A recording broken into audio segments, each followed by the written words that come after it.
दोस्तों नमस्कार।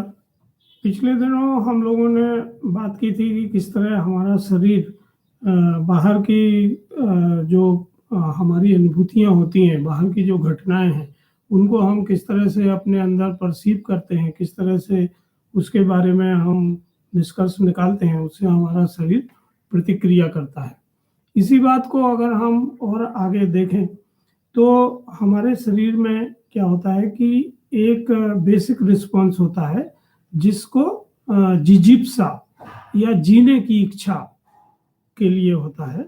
और ये सामान्यतः जो हमारा रेप्टिलियन माइंड है, जो हमारा मूल दिमाग है, मस्तिष्क है, वहाँ ये प्रतिक्रियाएं होती हैं।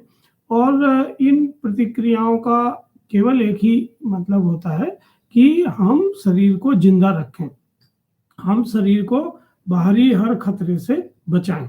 और इसमें कोई विवेक का उपयोग नहीं होता है। जब भी हमारा दिमाग अपने शरीर के क्षति को देखते हुए कोई भी सिचुएशन में पाता है, तो वो एकदम से रिएक्ट करता है। और इसको सामान्यतः हम कहते हैं फाइट और फ्लाइट की पोजीशन, जहां हमारा शरीर हमें या तो लड़ने के लिए तैयार करता है या वहां से भाग जाने के लिए तैयार करता है। और जब भी हम कोई थ्रेट महसूस करते हैं जिंदगी पे, तो पहले जब हम लोग किसी जमाने समय में कालखंड में जंगलों में रहते थे, जंगली जानवर का थ्रेट था, भूखों मर जाने का थ्रेट था, बीमारियों का थ्रेट था, जो आज के समाज में वो उस तरह के खतरे हमारे सामने नहीं है। पर हमारे अवचेतन मन में हमारा जो रेप्टिलियन ब्रेन है, उसमें अभी भी ये सब चीजें रिस्पॉन्स के तौर पे हैं। तो आज जब हम पर्सनल रिलेशन में या व्यापारिक संबंधों में या ऑफिस के संबंधों में कोई खतरा महसूस करते हैं, तो हमारा दिमाग उस पे उसको जिंदगी का थ्रेट ही मानता है और उसी तरह की वो फाइट या फ्लाइट की प्रतिक्रिया हमें देता है ताकि हम उससे लड़ें।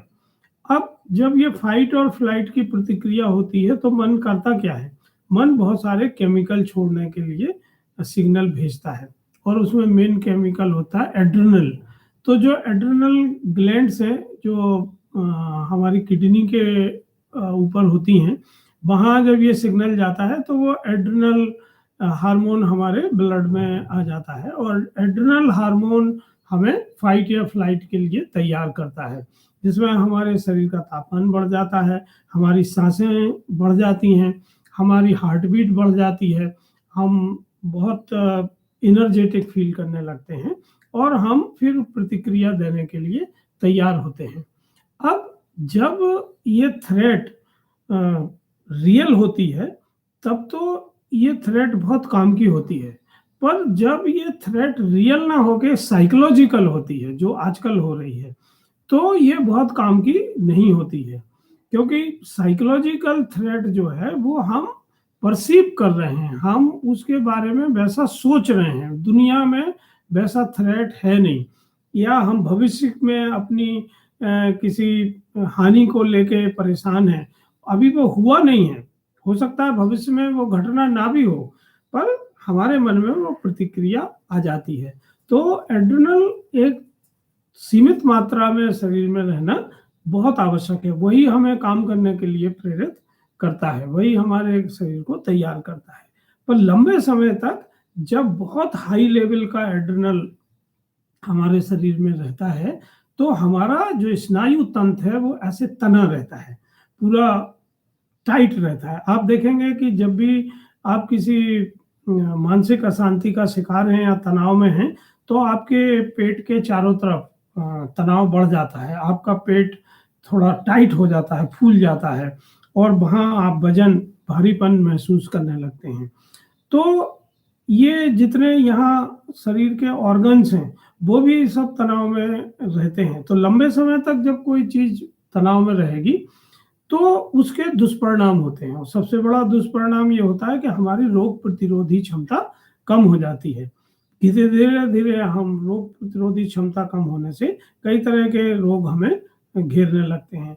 हमें नींद नहीं आती है, हमें हमेशा हमारा ब्लड प्रेशर बढ़ा रहता है, हमारी हार्ट बीट असामान्य हो जाती है, हमारा सोना उठना जागना खाना भोजन पचना सब कुछ असामान्य तरीके से चलता है, क्योंकि बॉडी उस समय फाइट या फ्लाइट के मोड में आपको रखे हुए है। जबकि वो सिचुएशन है नहीं, तो आप करोगे क्या? आप सोचते रहोगे और उससे परेशान होते रहोगे। और इसी कारण से जो मानसिक व्याधियां हैं वो आज बढ़ रही हैं। जैसे कोरोना कालखंड में अगर हम देखें तो हमारा मन हमेशा नेगेटिव बातें हमें दे रहा है, और इस नेगेटिविटी की वजह से हम हमेशा फाइट या फ्लाइट की सिचुएशन में बने हुए हैं। तो मेरा आप सबसे अनुरोध है कि हम इस चीज को समझें और इस फाइट या फ्लाइट की सिचुएशन को हमारे हाथ से हमारे कंट्रोल से बाहर ना जाने दें। तो हमें मन को शांत करने की विधियां भी आना चाहिए। हमें अपनी इन प्रतिक्रियाओं को, जो प्रतिक्रियाएं हमारे मन में आ रही हैं साइकोलॉजिकली तरीके से आ रही हैं, उनको हमें समझना चाहिए। और इस प्रतिक्रियाओं को समझने का सबसे अच्छा जो तरीका है वो है कि हम अपने चित्त को शांत रखें। अब चित्त को अगर शांत रखते हैं तो ये उतना आसान नहीं होता है जितना हम कहते हैं। गीता में अर्जुन ने कृष्ण को कहा कि ये मन जो है वो बहुत प्रमथ है, वो बहुत ताकतवर है और ये इतनी आसानी से कंट्रोल में नहीं आता है।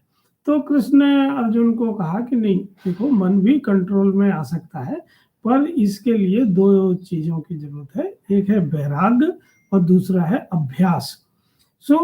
हमारे यहाँ जो भाषा का विकास हुआ है उसमें हमेशा एक शब्द अपोजिट होता है।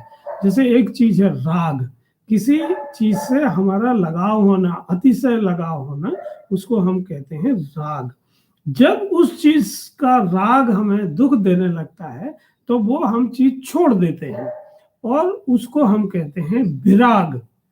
अब ये जब हम छोड़ देते हैं तो ये मन से नहीं छोड़ते हैं, हम उसके दुखों के जो कष्ट हम भोग रहे थे, उस राग का जो दुख था, उसकी वजह से हम विराग की स्थिति में आ जाते हैं और हम कहने लगते हैं कि अब मैं ये नहीं रखूंगा। मान लीजिए मुझे मेरे फोन से बहुत राग है, तो हमेशा मैं अपना फोन हाथ में रखता हूँ, मेरे पास बहुत सारे कॉल आते रहेंगे, लोग मुझे बात करेंगे, अच्छी बात भी आएगी, बुरी बात भी आएगी, अच्छी खबर भी चलेगी, सोशल मीडिया पे कुछ लोग मेरे तारीफ करेंगे, कुछ मेरा विरोध करेंगे।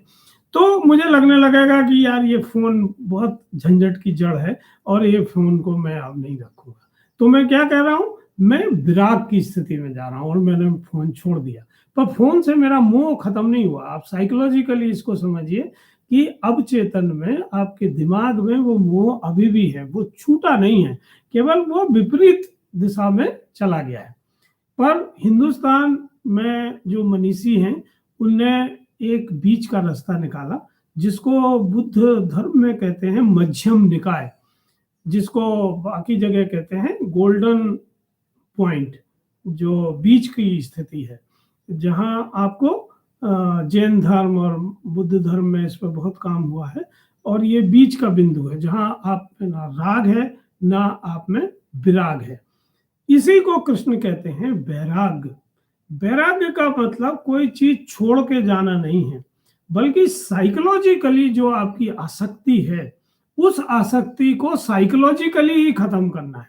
मन के अंदर ही वो आसक्ति को खत्म करना है, आपको उसी सिचुएशन में रहना है। पर अभी आप राग की स्थिति में हैं, अब मन के अंदर ही वो राग है, वो कोई बाहर राग नहीं है, मन के अंदर ही वो राग चल रहा है।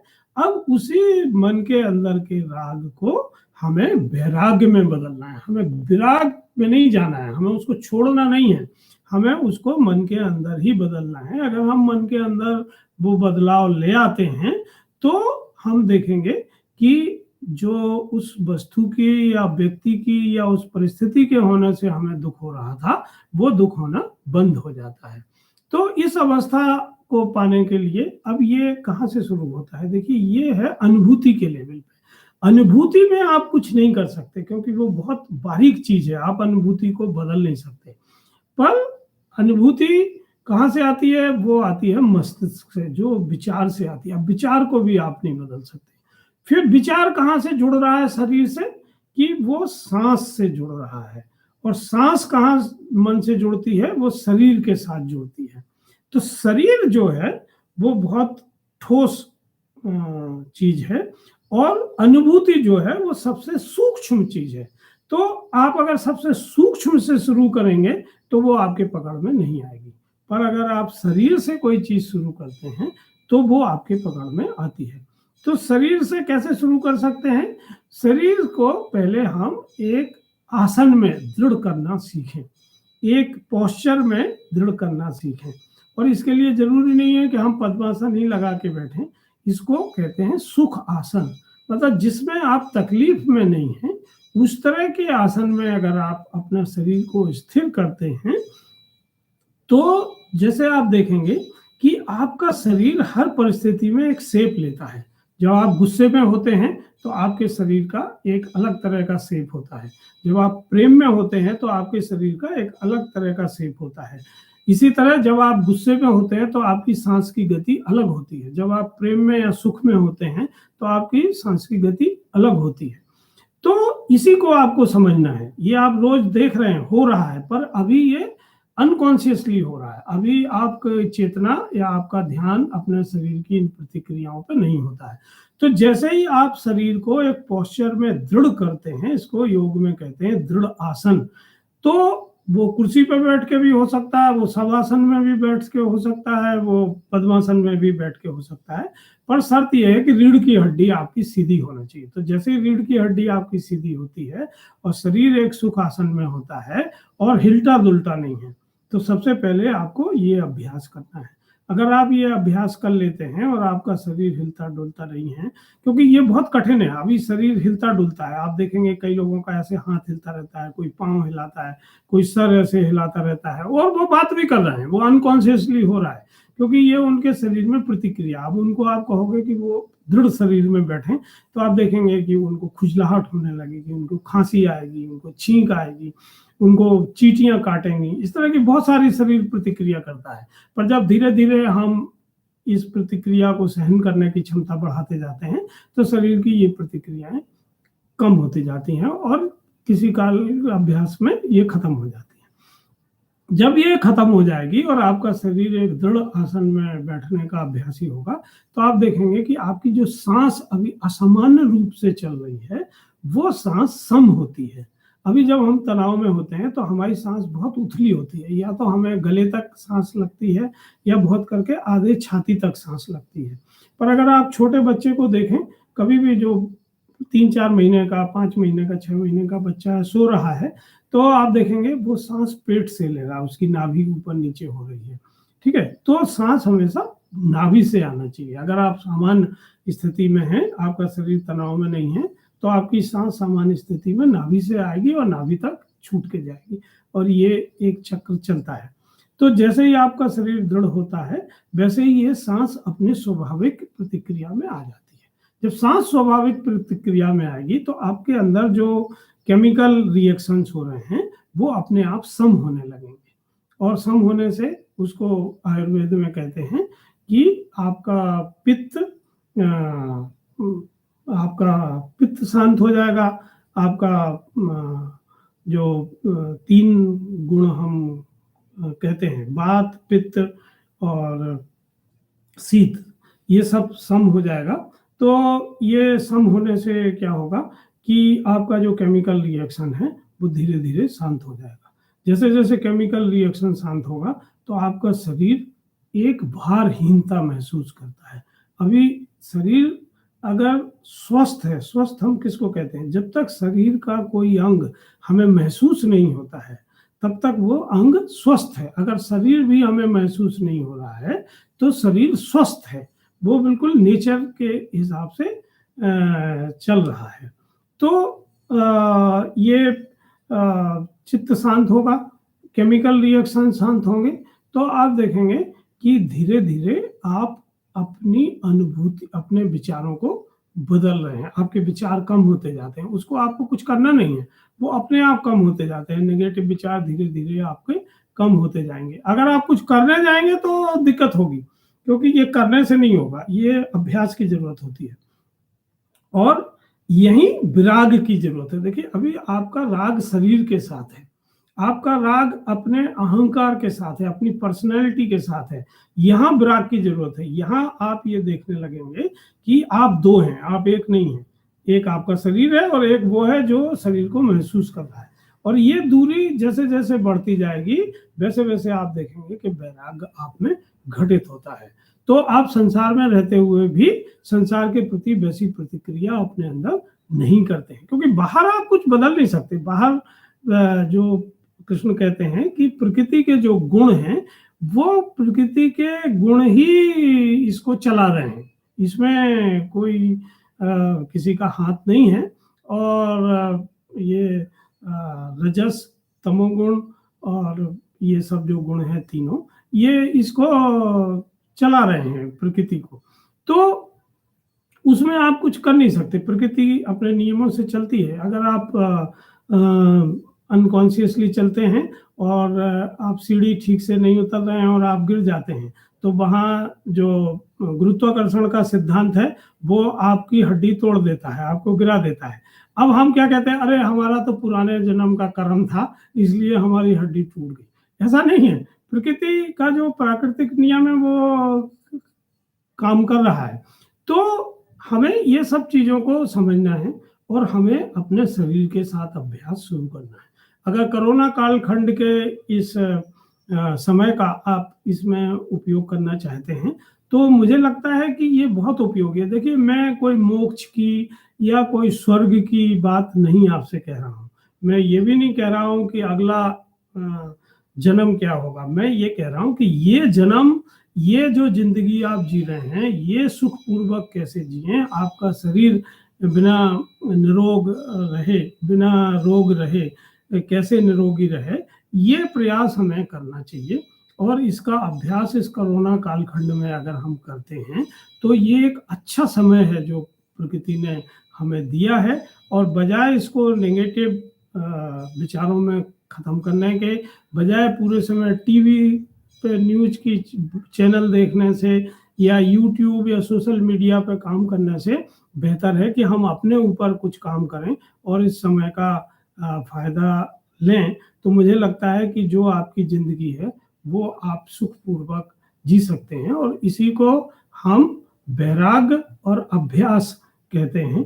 और मुझे उम्मीद है कि मैं वैराग्य और अभ्यास के बारे में आपको बता सका हूं। अगर आपका कोई सवाल है या आप किसी तरह की और जानकारी चाहते हैं तो आप मुझे लिख सकते हैं, संपर्क कर सकते हैं। धन्यवाद।